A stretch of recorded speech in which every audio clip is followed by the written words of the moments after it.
Good morning, darlings. Tiff travels the world here. I wanted to talk to you about getting a passport and how easy it is and why you should go get one now so you can travel the world. Anyway, guys, there are several ways to go about it, but I recommend you just make an appointment at the post office because there's a post office everywhere, right? So, anyways, they're going to have you fill out this form called a DS-11.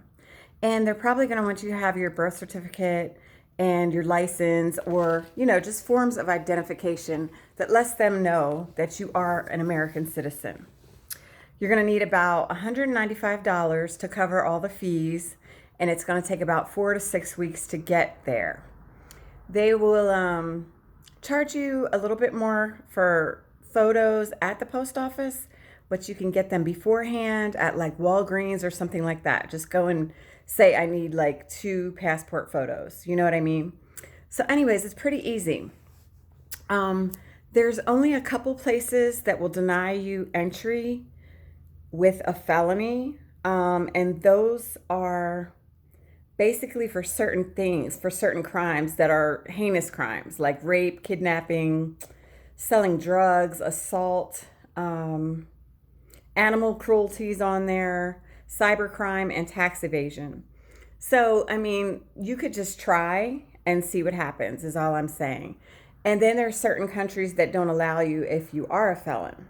And those are like Australia, Argentina, China, Cuba, Israel, India, and Iran. Anyway, many of the places that require a visa, that's a separate thing altogether besides the passport, where I feel like they're just trying to collect money from you. But if they actually do any investigating, I mean, that may be a problem too, getting a visa. But most countries, you can either get the visa when you arrive, or if you think there's going to be a problem, apply for it ahead of time. Not every country needs a visa, so you don't really need to worry about that now. Worry about the passport first. And a lot of times passports are denied only because the information was filled out incorrectly.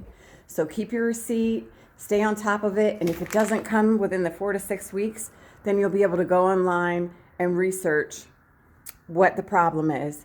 And they should have updated information for you in there. But anyway, guys, I'm just saying, getting a passport is not that difficult. And traveling the world is something that is so amazing.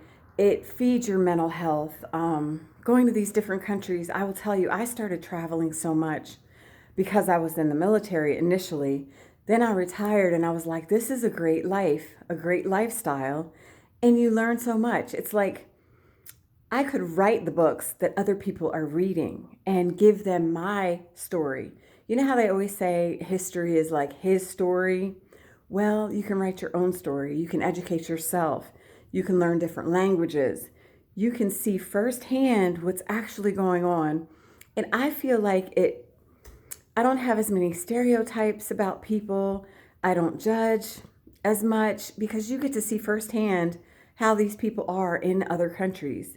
And I hate it when people make assumptions. Like there's some military people I know that have moved to overseas and been over there so long, when they hear about news in America, they're like, I'm scared to come back. I don't know if I want to come back. And I'm kind of like insulted because I'm like, crime happens all around the world. You can't be afraid of what you see on TV. This is what I say about travel. Get out in the world and find out for yourself because the news is just one story, one person's view, one person's experience, and so it may not be yours. I mean, I've gone to Beirut, I've gone to Saudi Arabia, I've gone to places where people have a stereotype where they would say, oh, well, women won't be good there, they shouldn't go there, or black people shouldn't go there. All these different things that I dispel by going on my own and figuring it out. And it's made me really like have a more of a heart towards people in general. And you kind of dispel racism and you kind of love people more and you get to know like what's actually going on in their cultures and more of an understanding, not being afraid of people. That's the thing. A lot of times with different religions, a lot of times with different people speaking different languages, automatically we're like offended, like, why aren't you speaking English? But when you go to their countries and you realize, like, okay, now I don't speak their language, but they're helping me, then I feel better about helping other people who don't speak our language in America. So I'm just telling you, it softens your heart. It makes you have compassion for people. It widens your whole mindset and horizons. It gives you just a better outlook on people. And it's also a reality check because, everywhere has the same things. And you're going somewhere with these expectations like, say, Italy. Oh my gosh, it's going to be beautiful. It's going to be this. It's going to be that. And then you get there and there's graffiti and there's homeless people and there's, different levels of society, wealthy and poor. It's just like everywhere else. People are dealing with the same struggles, the same life things, just like Las Vegas. I live here, and hopefully if you've been on the Strip, you think it's beautiful and amazing. But when you really live here, there are people that live under the streets. They're down in the waterways. They're trying to make it. So everywhere in every country has the same thing going on, and human beings wanting the same things out of life. So I'm just saying that it's important to get out into the world and not shelter yourself or make a stereotype about someone. Get those passports, guys. It's so important. Save up for your trips. If you can't go anywhere except for Mexico is very close. So from Las Vegas, we just recently went there. We went to Houston down to Cancun was so quick. If the weather and emergency situations didn't happen, we would have been there really fast.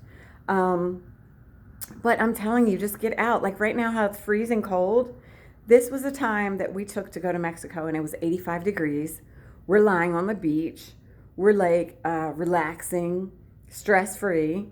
And it's just like we got away. We got out of the stress of America, the traffic and the cold weather. I think every place in America is 60 degrees or below right now.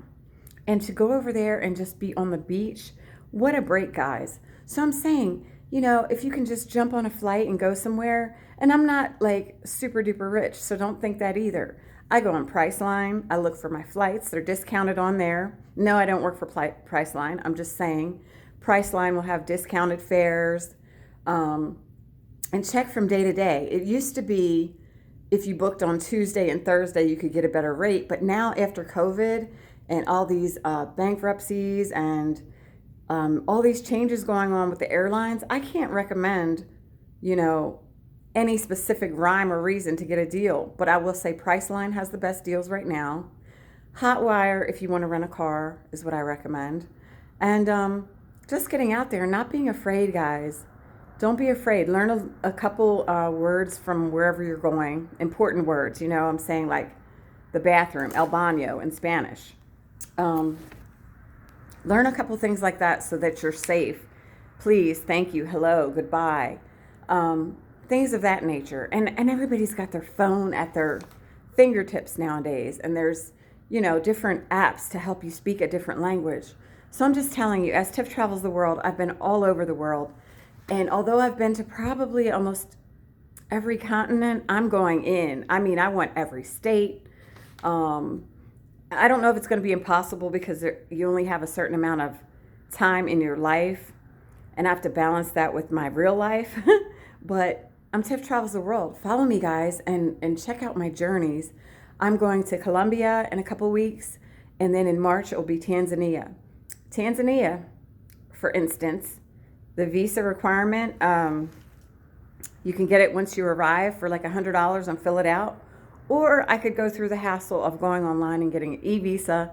Sometimes they want you to mail your passport to them so they can look at it and all that. I think I'll just get my visa when I land. But anyways, guys, Tiff Travels the World here. Get your passports. Get out there. The world is waiting, darlings.